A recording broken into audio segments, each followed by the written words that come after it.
Good afternoon, everyone. Welcome to the madhouse, or the mad field. 2nd of April. The sun has finally come out. We're waiting for spring. It's really, really late. First time we've been in the fields for a good week.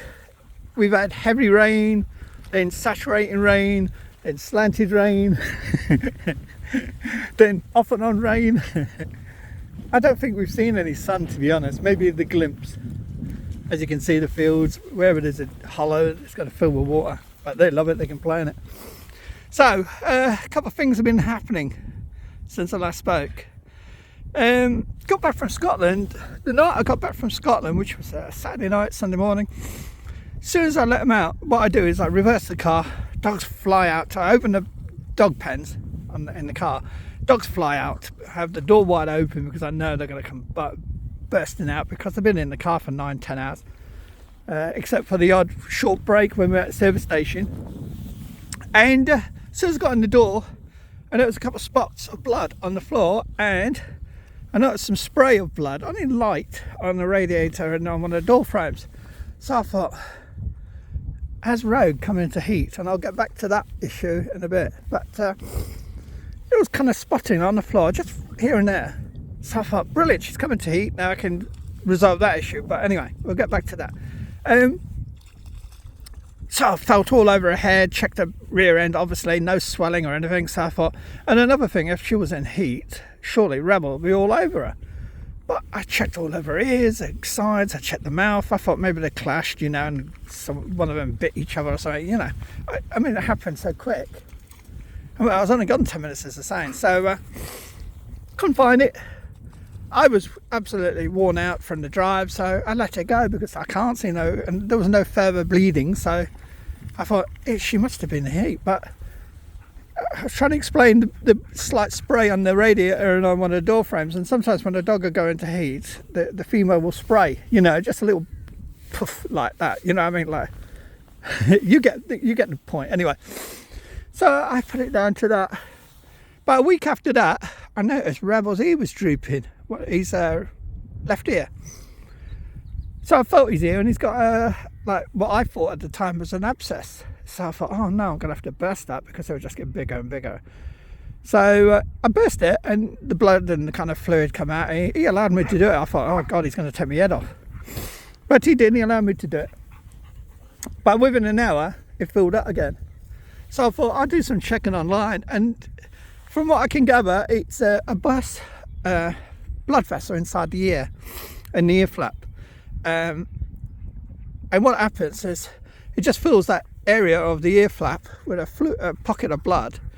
And if you do burst it, or if the vet tries to drain it, that'll probably do more.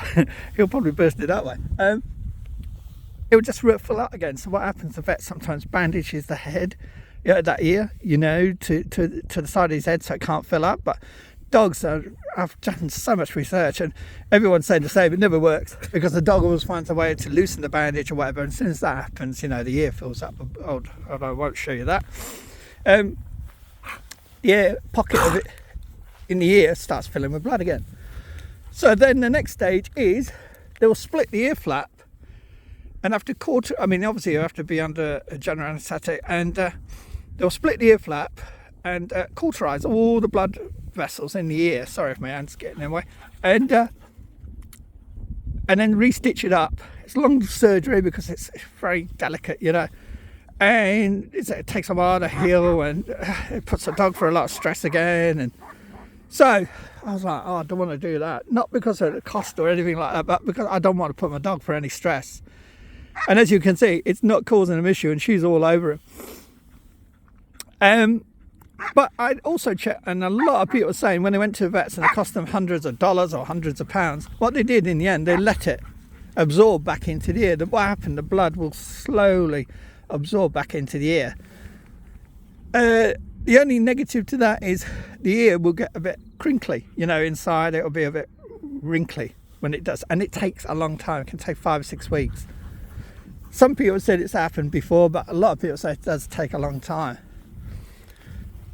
it can burst by itself, but I'm guessing if it does burst by itself, it'll probably only refill with blood, unless it's an open wound. It's funny, I try and check his ear now every day, just to keep an eye on it. And as soon as I go near his ear, it's like, yelp, yelp, yelp, you know what I mean? Yeah, she is jumping all over it. She must be grabbing it with her paws and her claws and everything, you know what I mean? A dew claw I'm on about. And yet he allows it. She's all over his head, he lies on it and everything. So it's not giving him any issue. It's only because he thinks I'm going to drain it again, so he starts whining. So that was that issue. So I've got to let his ear slowly reabsorb, and hopefully his ear will come back to normal. But look at him. Does he look stressed? Does he look in pain? No, his leg is shaking because he thinks his friend's going to turn up with the female bitch. The female Malinois. Going back to Rogue. About the heat. When I first got her, I went to my local vet. And I tried a couple others after. And I wanted a, spade so that I didn't have the issue of puppies and Rebel all over and so on and so on. But they said she has to have one heat cycle, give it a couple of months after that, then they can do the spaying. So I asked the person I got it from, has she come into heat? And she says, no, not really. She don't think so. Maybe she has. They weren't sure. So I thought, I've got to know 100% because something to do, it can cause health issues if she hasn't had that first heat cycle. So I've been waiting and waiting and waiting. That's why I've made her gain weight, made her do the exercise, made her free, made her happier, because normally that kind of kicks in, the kind of biological clock will kick in, and I was hoping that, especially around Rebel, I was hoping she would come into heat. But nothing, and hence why I was thinking them spots on the floor were her coming into heat. What's obviously happened, going back to the two now connected, is they've dived out the kennel boxes, and she's either pushed him because she's quite strong, even though she's small. She's got a lot of power, and they've kind of burst out the boxes, and he's walloped his ear against the box. Or they've run in the house and they've clobbered something when they've gone in, like the radio or something. And obviously I've missed it because I reversed the car and then I'm moving the car and getting gear in and all that, so I've missed all that. So I didn't see it, so I didn't expect it. So I'm waiting for her to come in heat. When it's going to ever happen, don't know. I'm waiting to see what happens with his ear. Look at her. She jumps over him and everything. Going back to Stella. Look at her now jogging. She had a rough week last week because the previous week, we'd been doing a lot of field work. And I'll get back to that issue in a minute. And obviously, being out in the fields and trying to run like this, probably day in and day out, she'll probably stressing that arthritis, making it worse. So, with the wet weather and us having to more or less stick around the home area, walking on the streets and, through the local parks and all that. Well, I won't release these in the local park, it's just too much. It's helped her, gave her time to recover from the pain she was encountering or whatever through the arthritis, because she was overdoing it probably the week before. It's ever so strange when we go to Scotland and we're in them freezing temperatures. Yeah, she always gets stiff at night.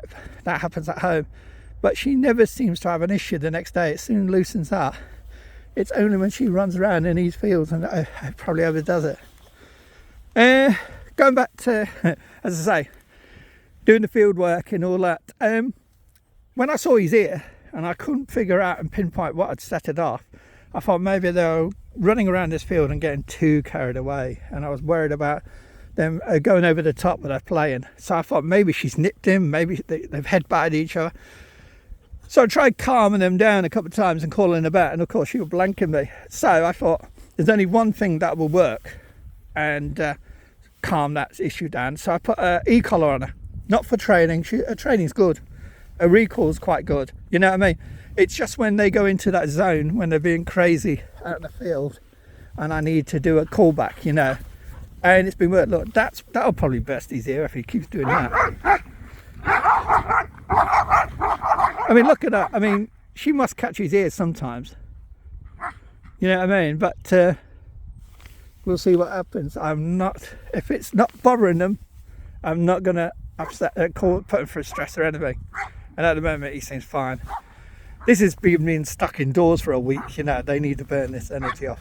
And I don't mind, as long as it doesn't get over the top, you know what I mean? If it does, that's what the e-collar is going to come in handy for. I can now calm them. Let's see if it works. This is typical time when you need it. I mean, if you call them, they won't come. Rogue! Rogue! Oh, that was probably a bit too powerful. I've got to get the right power down. I'm powering down. I probably powered it up. It's a hard one. Sometimes you ignore. Rogue! Hold on, let's see. Oh, she felt that one. Right, I'm working on which one works. Rogue, come. Good girl. No e-collar. Look, that's exactly what I want. See? Good girl. Sorry, I'm trying to work out your power because you're a small thing. Trust me, I've looked into it and I've tried it on myself, and I know I'm not a little dog like her, but I've put it on. It's like the vibration is like remember when you had Motorola phones, them flip ones years ago, and it would vibrate on the table and it would go as it's vibrating. That's what it feels like. And the shock is like I don't know, it's just like a little tremor through your hand. It doesn't make your hand jump or anything like that, you know. It's because it's placed on the side of her neck, and you want it close to the neck so she actually feels it, and you know, she can respond to that vibration and that little pulse. But what I'm doing is trying to figure out what the level is working on her. So you'll set it one day at a certain level and she seems to blanket, and then another day you'll put it at the same level and she seems to kind of feel it more. I don't know what's happening there, you know what I mean? I'm only using it for that. I'm not using it for training or anything. So, you know, please don't have a go at me and say, oh, you have to use that to train them. No, I'm just doing it just in case they get out of control. Any other issue is, sorry I'm going on here, but trying to get everything in quick because, you know, I don't want to make it a massive long video. But the other thing is, we're in Scotland. There's sometimes we're on ledges, sometimes we're in areas I can see danger maybe 200, 300, 400 yards ahead that I hadn't seen when I was coming over the tops. I can now call her back really quickly and save her from getting into real big danger. Or like if there's deer and we don't see them and all of a sudden one of the deer bolts out, she's the type, she's got high drive, she's the type that chase, you know what I mean? So I don't want that issue where she could get herself in danger. So I've got this connection now, whereas before, without any lead or anything, they're free, aren't they? And you can scream and shout as much as you like, but you will not get a response. Now, going on the e-collar, this is my opinion, and my opinion only. I would say don't use an e-collar as a beginner. Do the training first, get them to get the basics, and then do the callback. Now, look, I don't need... Rogue! Oh, she's in water, is she? Now watch, see? Oh, she did. I didn't even have to touch it. Oh, typical. Rebel gets in the way and they want to play. But you saw I didn't have to touch the shock then, and she would have come, you know what I mean? I don't care. I want them to burn energy off. We've been waiting for a day like this for about 8 or 9 days, so I want them to get back and absolutely collapse in the corner of the room. So yeah, it's just a means of calming them down if it gets too far, and also on our travels. Oh, and the other thing is it's got a light on it. I can set off the light from here. It's got 1/2 mile radius. It's the Educator, Mini Educator, sorry. So it's got like a pulsing light and it's got a constant light, so, and it's got an 1/2 mile range, 1/2 mile range. So again, another thing great for Scotland. I might get one for Rebel, not for the training or anything like that, but just so I can switch a light on. Yes, I could get a cheap one, a separate one for Rebel that you can buy off eBay or Amazon. But what's the point if both collars will work off one receiver and it's at 1/2 mile range? Again, you don't want to drain that battery. You want the collars to be there for when you need them, you know what I mean? So if we're in kind of the weather gets bad, it's night time, whatever, I can set on that light and they'll come back to me. I can call them, I can see where they are. Whereas you know what it's like in the dark. You can't see where your dog is when they go 100, 200 yards away, especially in Scotland, in fog and mist and all that. Good. Go on then. You can keep running. I'm not doing no training today. I just want you to burn that energy off today. It's lovely. The temperature's picked up now. So, sorry, I'm grabbing and getting a lot in, you know what I mean? But I want you to see what I get up to with the dogs, because a lot of people are interested in like the training and so on and so on. So you don't actually see me doing so much of the training, but I'm explaining how I do it. So you know what I mean, it's very hard because I've got the camera in my hand here, and unless I set it up on tripods and things like that, I'm not into all that, you know what I mean? So you can see the end result, and you can see what I'm doing now, and you'll see how this gets better, hopefully, with the Ecollar, you know what I mean? For emergencies, and just, they play really, really rough, and you don't want them getting to the point where they could injure each other. Another thing I've done, sorry, it's all coming to me now. Another thing I've done is I've took the e-collars off while they play. Not the e-collars, sorry, the prong collars while they play. Reason for that is they play so hard and they get so close to each other's necks. There's a very high chance that the two prong collars could hook on each other and then they'll be entangled. And I've seen dogs do it with normal flat collars that have got like buckles and things stuck to them, you know what I mean? And they can, one can actually strangle the other with the force. They kind of struggle and wrestle and start throwing their necks about, you know what I mean? They can do serious injury. So take them prong collars off so they can't. So they've just got, she's just got an e-collar on and he's got a flat collar on. Nothing can be tangled. There's a story to that as well. When I was first trying her on the e-collar, she shook a couple of times and she must have shook the prong collar off. And we're in this field, it's pouring down the rain, off and on, the field was flooded. I didn't realise the prong collar come off. So imagine, I'm searching this field, look at the size of it, looking for a prong collar. And the weather's bad, we're wet, it was cold. Could we find it? No. And I went in waves, up and down and up and down. I searched where we came in, and there, nowhere. Couldn't find it. Came back the second day, and kind of more or less given up. And just as I came in there and come along that fence line there, and before we get through the barbed wire fence there, it was lying there right in front of us. So happy, because it's a great tool. Again, it's a tool, not a weapon, not a kind of means of punishing the dog. It's a tool to help you, you know what I mean? And it makes a big difference if you use it correctly. So that's what's been happening to us. And I must say, the e-collar gives me that sense of happiness, that I know that I've got that connection still, because I don't want her doing something stupid. She's such a beautiful dog now. She really is coming around and sorting herself out. And I just don't want it ruined by her jumping off something, a ledge or something, killing herself, or chasing some deer and getting into danger or something like that. So, or worse, them two playing so rough that they hurt one another, you know, by doing something stupid like injuring a leg or something. Wind's picking up, so you might get some wind noise. We're waiting to go to Scotland. As I say, the weather's been terrible. I keep looking, the weather keeps changing. They're predicting now sunny spells and showers. Yesterday they were predicting good sunny periods for Easter period. It keeps changing and chopping and changing. My bag is more or less packed. I'm more or less ready to go. And we just got to see what happens with the weather. But I'm not going to go all the way to Scotland and be stuck in pouring rain, because I've got to get her trained on a tent. And you're going to need a dryish day so you can practice how she goes in, how she comes out, how she behaves in it. Last thing you want is be pouring down the rain, and you're getting soaked, she's getting soaked, the dogs are getting soaked, your gear's getting soaked, and the tent's getting wrecked. No. But see, like now, they've picked up a dog barking in the distance.